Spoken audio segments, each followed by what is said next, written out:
Hello and welcome to Episodio 10, episode 10 of Aprender inglés con Reza y Craig. Merry Christmas! Merry Christmas, Craig. How are you? I'm full of Christmas spirit. I'm fantastically excited about Christmas. What are you doing this year? Well, I'm going to visit my mum in Ireland. It'll be cold there. It may even snow. Never snows in Valencia, listeners. That's a pity. I love snow. Do you? I do. I like white Christmases. Are you? Do you have a family Christmas then usually? Yes. It'd be me, my brothers and sister, my mum, and the turkey, of course. You have to have the turkey. You have to have your turkey and your cranberry sauce and your stuffing. Oh, yes. Does your mum do the cooking? She does, and she makes her own cranberry sauce, by the way. Do you remember in the last lesson I asked for a recipe for dulce de leche? Yes. If someone sends me one, I'm still waiting. I'm very patient. I'm still waiting. I might send you my mum's homemade cranberry sauce recipe. It's the best cranberry sauce you ever tried. Well, we'll do a swap. But first, I want a dulce de leche recipe. From all the way from Argentina. Yeah. We have a question this week from Mara from Valencia. And Mara asks, what's the difference between other and another? I think you're going to explain that, aren't you, in your grammar section. So over to you. Okie dokie. So here we are with another grammar section. Another, tricky words. Another, other, and indeed others. 3 words which are often confused. Other, another, others. Others, yeah. So this is episode 10. It's another episode of Aprender inglés con Reza y Craig. Oh, no. There are 9 other episodes. That's a lot. 9 others. And here we are doing yet another. Listeners, have you noticed there that I said another episode? I said 9 other episodes. I said 9 others. I can start to see. So these words are similar, but they're not all the same. Let's go back to what I said. Here we are doing another episode of Aprender inglés. Another episode. The word another can go with a countable noun. 1 episode, 2 episodes, 3 episodes. This is episode 10. Another plus a countable noun. Can I have another beer? Another beer. Otra cerveza. Another episode. Otro episodio.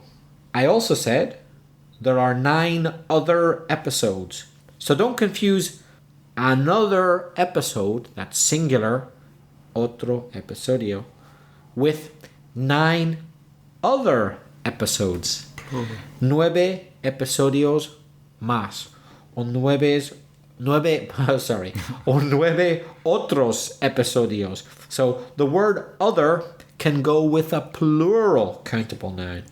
Another is always with singular countable. Think about it. Another. It's got to be singular, right? But other episodes, other plus a plural countable noun.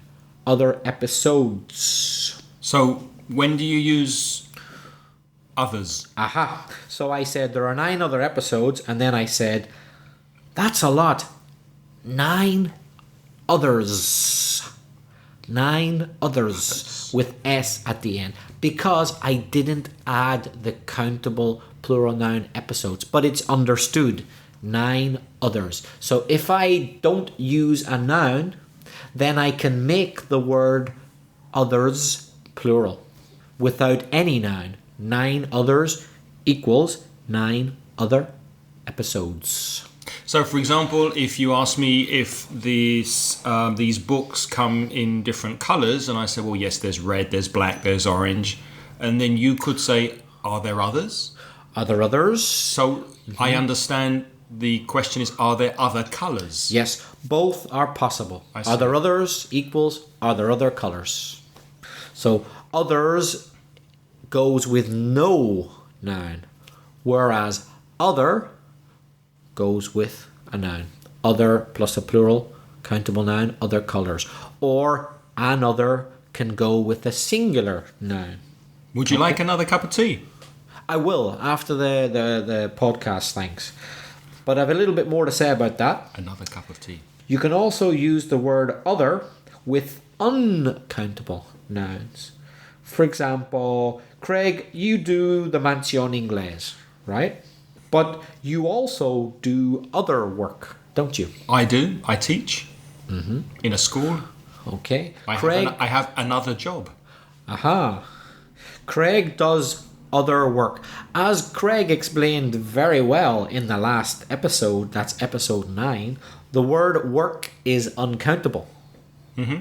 Uncountable. So I said Craig also does other work.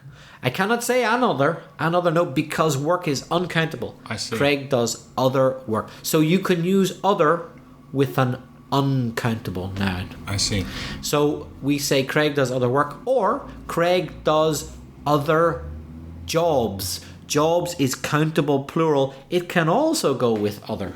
I see. So other can go with a countable plural, or other can go with an uncountable. That's very clear. Do you have other examples? Yes. That wasn't a serious question. I just wanted to use the word other. Yes, I do have other examples. Do you have any other examples? Yes. Or another example? Yes, indeed I do. You know, we've started up now the possibility, I hope, of exchanging my mum's homemade cranberry recipe for dulce de leche porteño. I apologize for that accent to any Argentinian listeners. I know it's terrible. It's terrible. Okay, but the dulce de leche recipe, well, you know, Craig and I, we both enjoy good food. So if there are any other recipes, please send them in. We'd be only too happy. But one condition, they must be in English. They must be in English. It's good practice for you. So send in others. If you've got another recipe, send it in, please. And you can send them in by email to mencionteachers@yahoo.es. Craig, is that the only way to contact you, or is there another way? At the moment, we're working on a system in the new year where you can send sound files through the web. But if you want to send us an MP3 file with a question or a comment or a recipe, you can just record your voice on your computer and send the MP3 file as an attachment, adjuntado, to the email and send it to mentionteachers@yahoo.es. Okay, Craig. We better get on because we have other material to cover. We have another session. We have another section. And the next section is the vocabulary corner. And because it's Christmas or nearly Christmas, I thought we could look at some Christmas words and Christmas vocabulary. For example, Reza, December the 24th. What do you call December the 24th in English? In English, Christmas Eve. Christmas Eve. So you will be in Ireland with your family on Christmas Eve? Indeed I will, yes. And presumably, I guess, you will also be there on December the 25th, which is, of course, Christmas Day. Christmas Day. Now, listeners may not know the word for the 26th of December in English. 26th of December es un día festivo in Gran Bretaña, and it's called Boxing Day. Boxing Day. Craig, let me tell you something that you may not have heard before. There's no reason that you would have. Boxing Day, 26th of December. However, in the Republic of Ireland, officially, the 26th of December is known as St. Stephen's Day. I heard that, St. Stephen. St. Stephen's Day there. It's also a holiday, feast but it's of called St. St. Stephen's Day in the Republic of Ireland. Is the 26th of December a holiday in Spain? I don't know. It's certainly not a big deal. O sea, no es gran cosa. It's not a big deal. But it isn't a national holiday, is it? Don't think it is. Only if it falls on a weekend. Que se cae en fin de semana. Whereas in the UK and Ireland, it's always a public holiday. That's right. Do you know why it's called Boxing Day? There are a couple of theories. Do people punch each other? That's the first theory. It's when I always thought it was because they had boxing It's a big day of sports in the UK. You have football matches, horse racing, I think. Yeah. And but no, that's not the. I don't think that's the origin. I think it's because rich people used to give their servants a present to appreciate their help during the year, and especially to appreciate the work they did over Christmas during the Christmas period. So they gave them a box of maybe food or a box as a gift, as a present on the day after Christmas, on Boxing Day. So that's one explanation. Okay, I hadn't heard that, but I had heard another explanation. I had heard that it may be because on the 26th of December, when people were feeling all Christmassy, if you add a Y to the end of Christmas, Christmassy is like sentido or sensación de Navidad, Christmassy, that people in church would put money in the collection box. I heard generous, a Boxing Day collection box. I heard that too, so yeah, it could be that also, yeah. January the 1st of January is called New Year's Day. New Year's Day. And the 31st of December, the day before New Year's Day, is called... I would call it New Year's Eve. New Year's Eve. But Craig, you know my mum's a bit odd. I've told you, the listeners now, they're getting a picture of how odd she can be. How strange. Odd means strange. How odd, peculiar. Strange. Rara. She's old school. Es vieja escuela. And like some people in Ireland, and I believe some people in Scotland as well, my mum insists on calling the 31st of December Old Year's Night. Really? Yes, I've never heard that before. It's quite common in Ireland amongst older people. It's an old-fashioned way of saying New Year's Eve, Old Year's Night. Well, that's interesting because, of course, in Spain, it's Noche Vieja. Exactly. It's more like Spanish, isn't it? Interesting. Mm-hmm. Okay. What do you say to somebody at Christmas in English if you want to say Feliz Fiesta? Felices Fiestas. Felices Fiestas.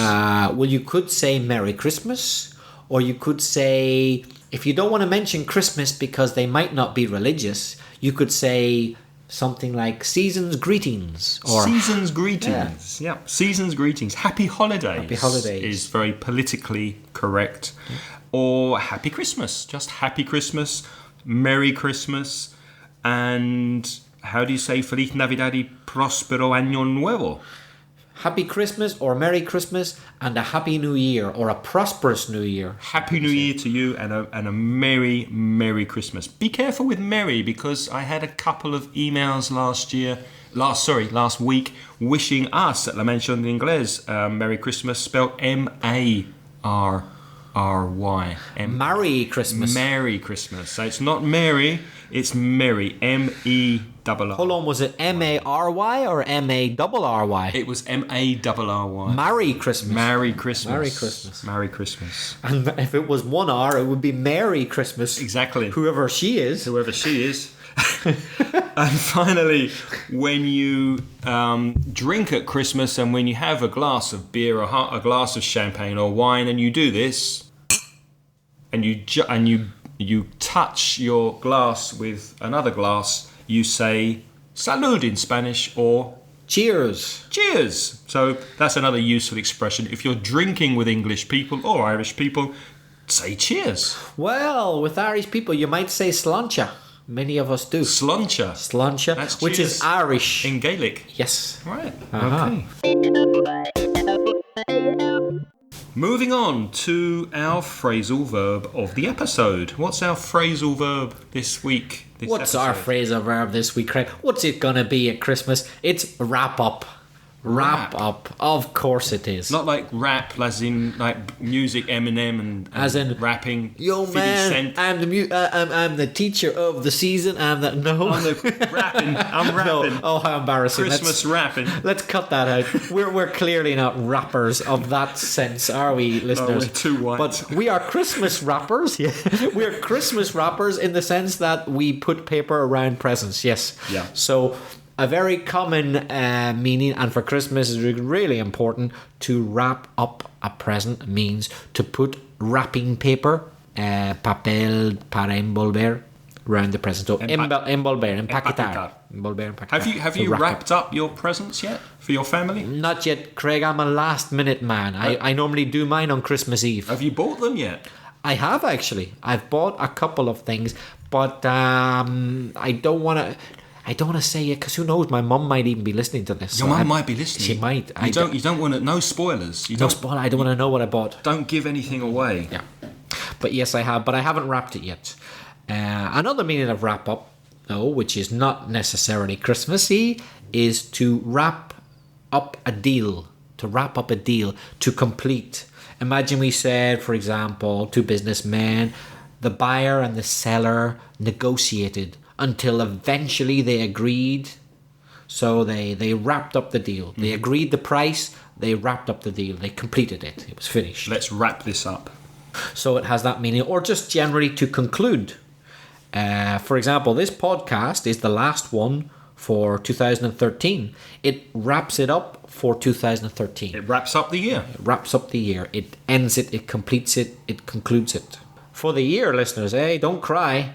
The next one will be in 2014. There will be more.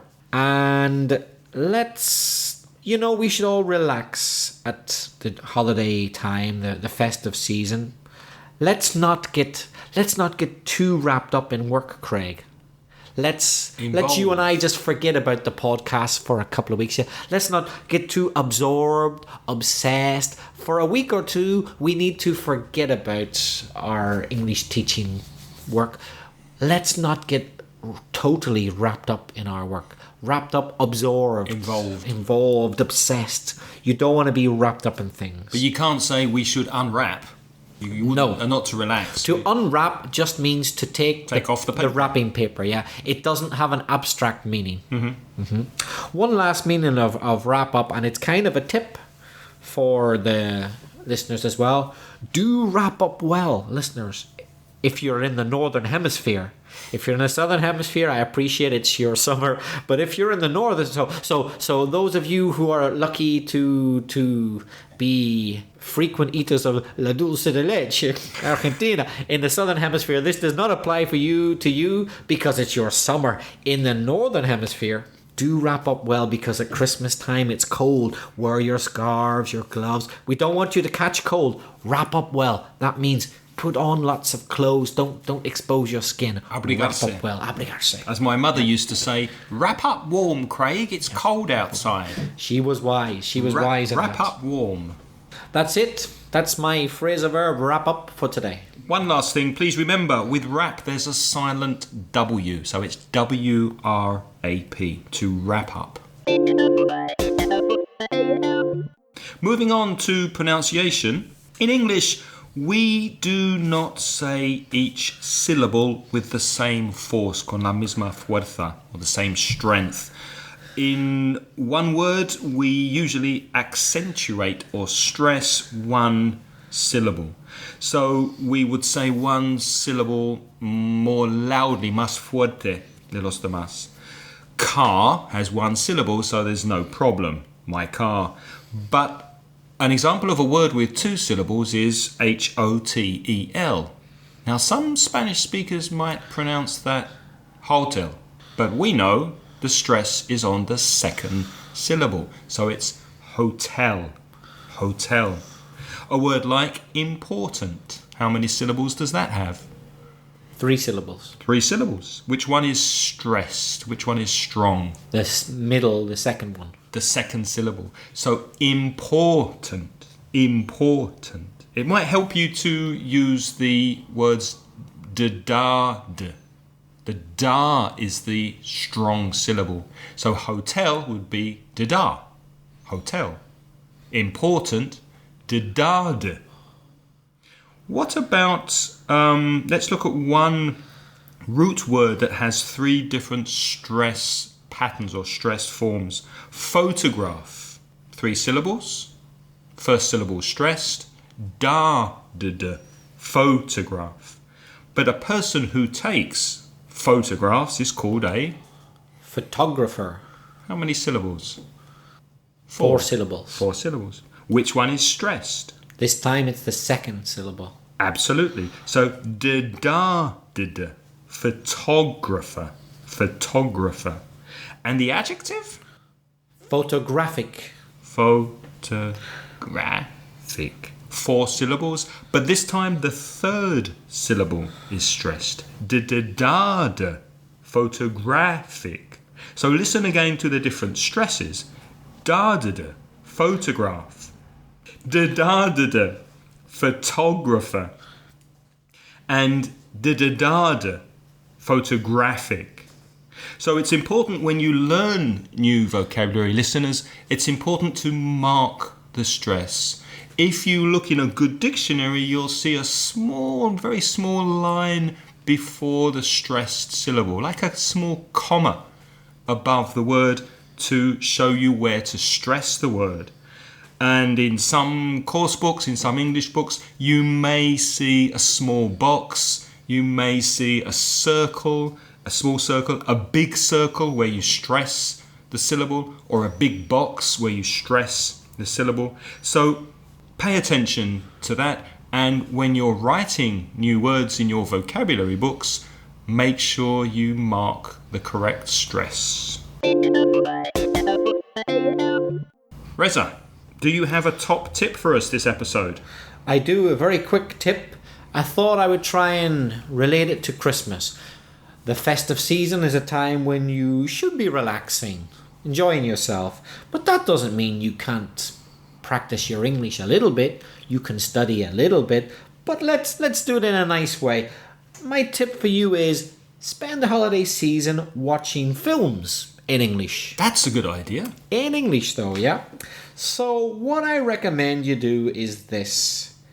First of all, watch the film with English sound and English subtitles. In original version. Original version English, sound and subtitles. Los subtítulos, what's written below. Pause whenever you like. Take notes, any new vocabulary. Stop, repeat the words, try to copy the intonation, the stress, the pronunciation. Fine. Do that. Then watch it a second time. A little bit more, a little bit easier this time in English sound, but the Spanish subtitles. So now you can be sure, if you're a Spanish speaker, that with the Spanish subtitles you definitely understand what they're saying, because with English subtitles you still might not have understood, but now with the Spanish subtitles and the English sound you're definitely, hopefully, going to understand. Again, pause, take notes if you like, write translations into Spanish if you really think it's helpful. Then listen a third time with English sound and English subtitles, but don't stop. Don't stop. Just watch the film, enjoy it. There may still be one or two words you don't quite understand. Don't worry about that. Don't interrupt it. Watch it the whole way through. English subtitles and English sound the third time. It sounds like hard work, but believe me, you'll get a lot out of it. And by the time you get to the third listening, you'll be really happy with yourself that you understand an entire film.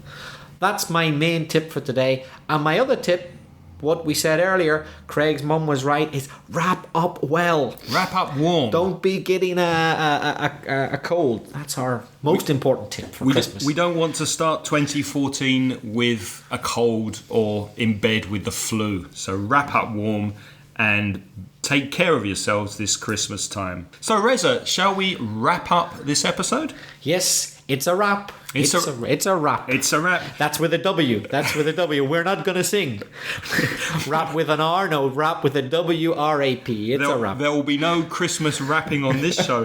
Remember, please give us a Christmas gift. Go to iTunes and give us some stars, some estrellas on our iTunes page so that more people can find this podcast. And also, if you have time, you could write un corto resumen, a small a summary, a small review, a short review on iTunes. Una crítica, resumen. Yeah. No, review. Review is crítica. Review is crítica. Okay. And resumen is review. Okay. But you mean a review in the sense of what your opinion is? What your opinion is. I would write una opinión. Una opinión. Escribir una opinión Okay. for that review. Please write your opinion on iTunes about this podcast. So, happy Christmas, Merry Christmas, Happy New Year. Same from me. Bye-bye.